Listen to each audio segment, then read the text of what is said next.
This short guide explains how to buy shares of Reckitt Benckiser, ticker RKT.L.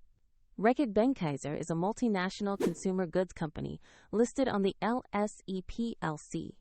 This is educational information, not financial advice. To trade, you need a broker, and I will use eToro as an example to demonstrate the process. After registering, you will need to verify your account with an identity document and add funds before buying. Use the platform search bar and type the ticker RKT.L to locate the listing. Select the result that matches Reckitt Benckiser on the London Stock Exchange to open its page. On the stock page, review the basic company details and the price chart to understand recent movement.